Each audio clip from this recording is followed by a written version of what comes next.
একুলো গেল ওকুলো গেল, ভাঙড় এবং ক্যানিং দুটোই তৃণমূল কংগ্রেস পুরো শূন্য। এখান থেকে দুটোই কিন্তু আইএসএফ জিতছে, এটা একদম কনফার্ম।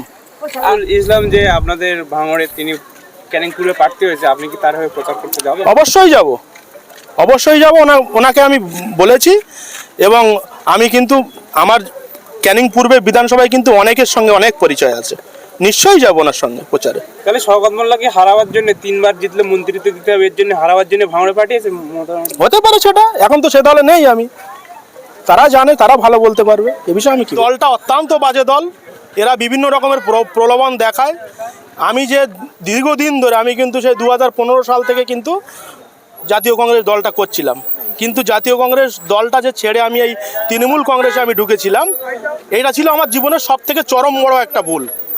কিন্তু সেই ভুলটা আমি বুঝতে পেরেছি যে এরা কিন্তু মুসলিম বিরোধী সরকার, সাথে কিন্তু গোটা বাংলাকে কিন্তু ধোঁকা দিচ্ছে।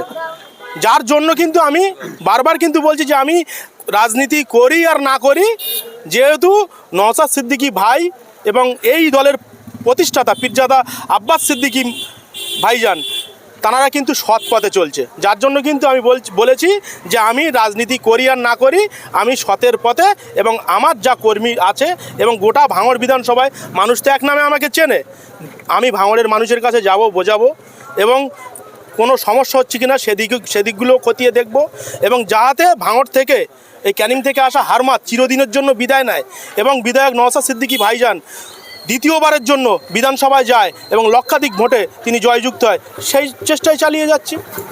এই যে ভাঙড়ের প্রার্থী হয়েছেন ক্যানিং পূর্বের যিনি বিধায়ক শওকত মোল্লা মহাশয়, তিনিও বলছেন যে আমি ভাঙড় থেকে জিতবো, ভাঙড়ের তৃণমূল কর্মী সমর্থকরা যথেষ্ট সরব আছে, এই জায়গা থেকে জিতবো। কি বলবেন এই প্রসঙ্গে? হ্যাঁ, উনি এখন অনেক স্বপ্ন দেখছে, দিনের বেলা স্বপ্ন দেখছে। যদি তাই হতো তাহলে কালকে আর রাস্তায় বসে পড়তো না। চোখ মুখটা দেখেছেন আপনি ওনাদের সংবাদ মাধ্যমের মাধ্যমে, কোথায় ছিল আর কোথায় এসে ঠেকেছে, সেটা তো বলেই দিয়েছিলাম যে ক্যানিং থেকে হারমাত যদি কোনো কারণে ভাঙড়ে আসে, এর কিন্তু চরম বিরোধিতা আমরা করব। 2021-এও করেছিলাম, আর 2026-এ যেদিনকে 4ই মে বারাইপুরে ভোট গণনা হবে, আমার তো যতটুকু ধারণা সে ওখান থেকে পালিয়ে যাবে, ওখান থেকে পুলিশ সেটিং করে, প্রশাসন সেটিং করে, কারণ সে ওখানে দাঁড়িয়ে থাকতে পারবে না। আর এবারেও 2021-এও ভোট গণনা কেন্দ্রে ছিলাম, 2026-এও ভোট গণনা কেন্দ্রে আমি থাকবো। এই কিন্তু বেশ কয়েকদিন আগে আমি আপনাদের মিডিয়ার মারফত, সংবাদ মাধ্যমের মারফত আমি কিন্তু বলে দিয়েছিলাম যে আমি রাজনীতি করি আর না করি, আমি যে লোকগুলোকে আমি কিন্তু তৃণমূল কংগ্রেসে ঢুকিয়েছিলাম সেগুলোকে পুনরুদ্ধার করে বিধায়ক নওশাদ সিদ্দিকী ভাইয়ের দলে, মানে আইএসএফে আমি ঢুকিয়ে দেব। বেশ কিছু মানুষ কমেন্ট করছেন, বলছেন রফিকুল ইসলাম যখন তৃণমূলে ঢুকেছিল, তিনি কাঁটালি বা ভাঙড়ে ছিলেন যখন, তখন নওশাদ সিদ্দিকীকে বলতেন যে ঘুম হারাম করে দেবো, নওশাদ সিদ্দিকীর জিনা হারাম করে দেবো। পরবর্তীতে তিনি যখন অবস্থান পরিবর্তন করে নারকোল বাগান বা নিউ টাউনে যায়, তখন তিনি গিয়ে শওকত মোল্লাকে হারমাত বা শওকত মোল্লার উপরে আক্রমণ করে। কি বলবেন? আপনারাই দেখুন সেটা।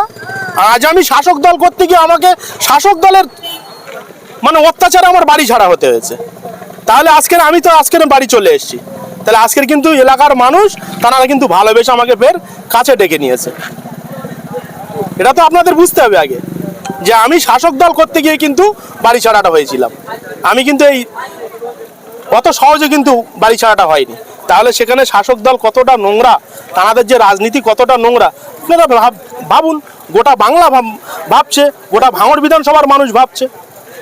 নইলে আজকের মুসলিমদের দিয়ে মুসলিমদের মারার প্ল্যান করা হতো। আজকের শওকত মোল্লা না আছে জনসমর্থন, না আছে তার ভাঙড়ে কোনো কিছু ঘটিবাটি, তাহলে তাকে আজকের ভাঙড়ে পাঠালো কেন? তাহলেই মাননীয় নিশ্চয়ই জনসমর্থনকে ভয় পাচ্ছে, যে জনসমর্থন নিয়ে যে আমি সরকার আসবে সেটাকে ভয় পাচ্ছে, যার জন্য ভোট লুট করার জন্য সেই ক্যানিং থেকে হারমাতকে ভাঙড়ে পাঠালো। বেশ কিছু মানুষ কমেন্ট করছেন, বলছেন যে রফিকুল ভাই যখন সকালে ঘুম থেকে ওঠে, তখন তাকে নিশ্চয়ই 5 মিনিট কি আধা ঘন্টা ভাবতে হয় যে আজকে আমি কোন দলে রয়েছি, তৃণমূলে আছি না আইএসএফে আছি। কি বলবেন? আমি তো কোনো দলেই নেই এখন, এই তো আমি কথাই বলছি, আমি তো কোনো দলে নেই। আমি কি বলেছিলাম যে আমি দীর্ঘদিন ধরে কংগ্রেসটা করেছি, আমার প্রতি মানুষের ভরসা আস্থা ছিল, এবং আমি শুরু থেকেই কিন্তু প্রতিবাদী মুখ, আমি কিন্তু অন্যায়ের বিরুদ্ধে প্রতিবাদ করেছি। এই নয় যে মানুষ আমাকে খারাপ নজরে ভাববে, যদি সেটাই হতো তাহলে আমি এখানে এসেছি, আজকের আমার পাশে এতটা মানুষ দাঁড়িয়ে থাকতো না। কারণ ভাঙড়ের মানুষ আমাকে বিশ্বাস করে, আমার প্রতি আস্থা আছে। আর মানুষ মাত্রই ভুল করে। হয়তো আমি আমার জীবনের সব থেকে চরম বড় ভুল ওই কংগ্রেসটা ছেড়ে আমার তৃণমূলে যোগদান করা, এক জায়গায় চুপচাপ থাকাই বেটার ছিল। কিন্তু এখন আমি কি করছি, যেহেতু আজকের সতের লড়াই লড়ছে গোটা বাংলার জন্য, দলিত আদিবাসী থেকে শুরু করে হিন্দু মুসলিম সবার জন্য কিন্তু লড়াই করছে একমাত্র বিধায়ক নওশাদ সিদ্দিকী। আজ তিনি যে 5 বছর এমএলএ, 5 বছর যে এমএলএ, তিনি বিধানসভায় তিনি যতগুলো কথা বলেছে আমার তো মনে হয় একটা কথাও ভুল বলেনি। তাহলে তার হয়ে লড়ছি, সতের হয়ে লড়ছি, এই তো ম্যাটার।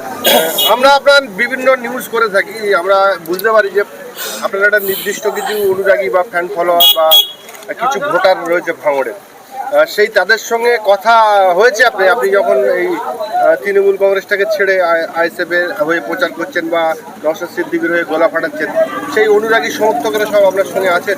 আমি ফোন মানে রাত্রে 1টা পর্যন্ত আমার ফোন রিসিভ করতে করতে খেয়ে যায়। কারণ আমার যারা ফ্যান ফলোয়ার্স আছে আমি তাদেরকে অলরেডি বার্তা দিয়ে দিয়েছি যে ভাইজানকে ভাঙড় থেকে লক্ষাধিক ভোটে জয় লাভ করাতে হবে। ভাইজানের যে সংগঠন আছে প্লাস আমাদের যে লোকজন আছে, এবং পরে আরও দেখতে থাকুন, পরে আরও কিন্তু যোগদানও করাবো।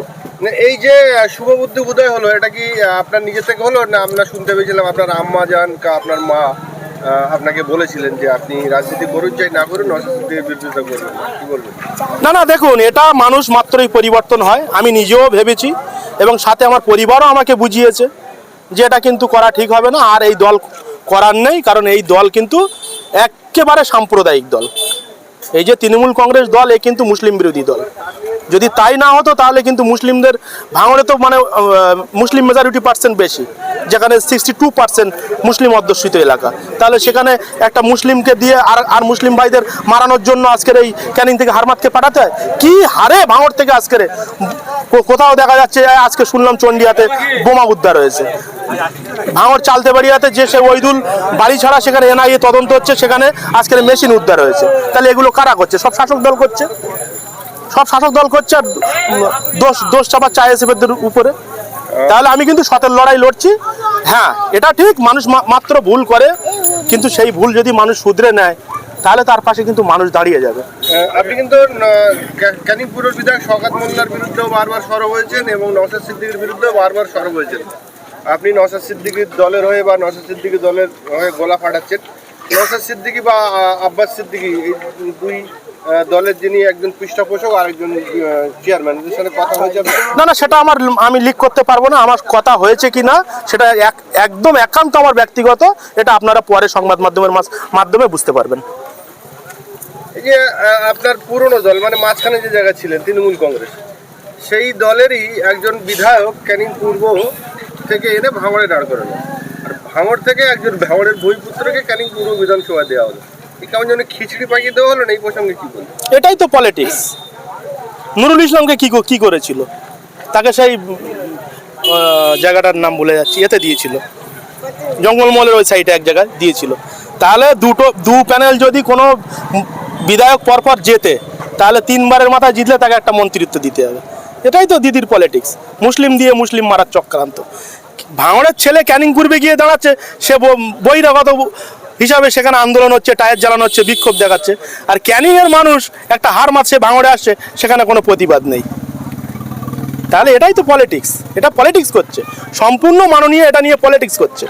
বুঝতে পারবে, এটা তো আমি বেশ কয়েকদিন ধরে বলছি। নৌকায় দাঁড়িয়ে থাকলে এ নৌকায় একটা পা, ও নৌকায় একটা পা, যখন দুই দিকে চলে যাবে কি হবে? মাঝখানে জলে পড়ে যাবে। সেটাই, একুলো গেল ওকুলো গেল। ভাঙড় এবং ক্যানিং দুটোই তৃণমূল কংগ্রেস পুরো শূন্য। এখান থেকে দুটোই কিন্তু আইএসএফ জিতছে, এটা একদম কনফার্ম। মাঝেরাটি এসছে, সৎস্বর্গে স্বর্গবাস, অসার সঙ্গে নরকবাস। যে সত্য কথা বলে, যে ভালো কাজ করে দেশের জন্য, দশের জন্য, গোটা বাংলার জন্য, তার জন্য ভোট প্রচার করতে এসেছি। বিধায়ক নওশাদ সিদ্দিকী ভাইয়ের জন্য ভোট প্রচার করতে এসেছি, মানুষের কাছে বার্তা দিতে এসেছি যে সামনে যে নির্বাচন আসছে, সব ভোট যেন আইএসএফ মানে খামচিহ্ন যায়। বিধায়ক নওশাদ সিদ্দিকী ভাই যেন ভাঙড় থেকে লক্ষাধিক ভোটে জয়লাভ করে আবার দ্বিতীয়বারের জন্য বিধানসভায় যায়, তার জন্য চাচক করে এসেছি। না,